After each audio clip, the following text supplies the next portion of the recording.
Attends, j'arrive. Si, je t'en prie.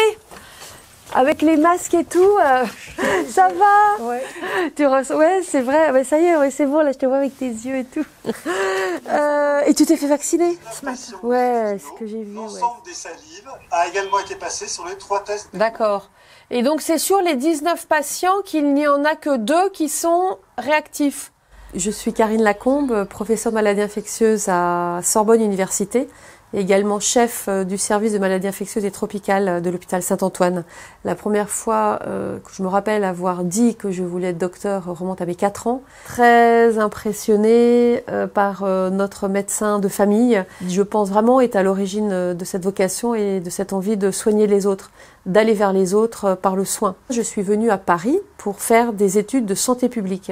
Non pas uniquement dans son aspect somatique, individuel, mais c'est les aspects globaux, comme la définition de l'OMS qui dit que la santé, c'est un état de bien-être psychique, environnemental, politique, etc., etc. J'ai travaillé plus spécifiquement sur l'épidémiologie des maladies transmissibles en Asie du Sud-Est et également en Afrique subsaharienne, puisqu'au tout début des années 2000, j'ai travaillé avec Médecins du Monde et nous avons monté le premier projet d'accès au traitement du VIH parmi des personnes en situation de grande précarité qui sont les hommes ayant des relations sexuelles avec les hommes, les usagers de drogue, mais également les travailleurs et travailleuses du sexe.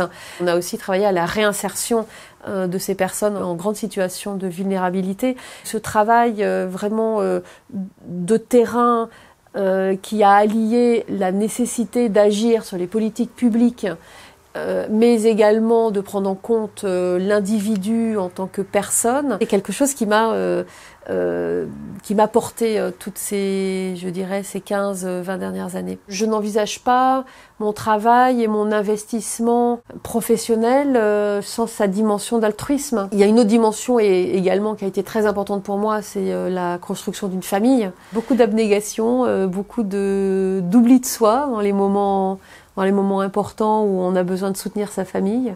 C'est beaucoup de travail. La difficulté qu'il peut y avoir à avoir une carrière de femme et une carrière de professionnelle doit être reconnue et doit être surmontée. On doit nous donner les outils pour surmonter cette difficulté-là. C'est très difficile quand on a une position de leadership. En tant que chef d'un service où travaille quasi une centaine de personnes, c'est faire passer les autres avant soi, avec la satisfaction au final, que de voir que ses enfants vont bien, s'épanouissent, que son équipe va bien, s'épanouit, grandit, portée par la joie de travailler ensemble. Alors attends, je regarde 2 secondes, je vais m'enlever ça. Et le travail sur les PCR, donc toutes les patients ont eu une PCR initialement. Des personnes emblématiques qui m'ont porté, qui ont orienté ma carrière, il y en a beaucoup.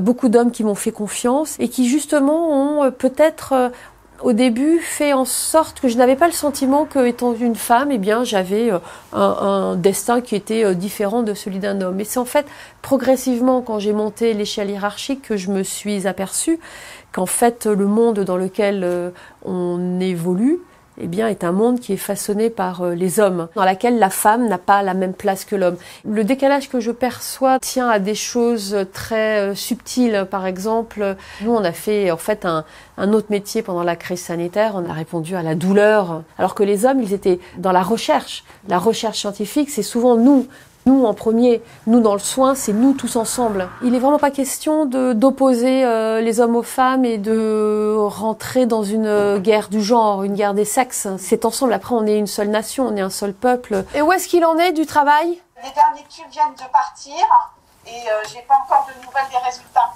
Quelle serait selon vous une mesure importante à mettre en place lors du forum Génération Égalité? L'égalité homme-femme passe par la considération du travail et de la place des uns des autres et de la valorisation. Et faire en sorte que ensemble, on soit dans la création et dans la synergie d'action. Cette espèce de hiérarchie des normes, elle peut être bousculée quand on a l'opportunité, nous les femmes, de prendre la parole et qu'on la garde.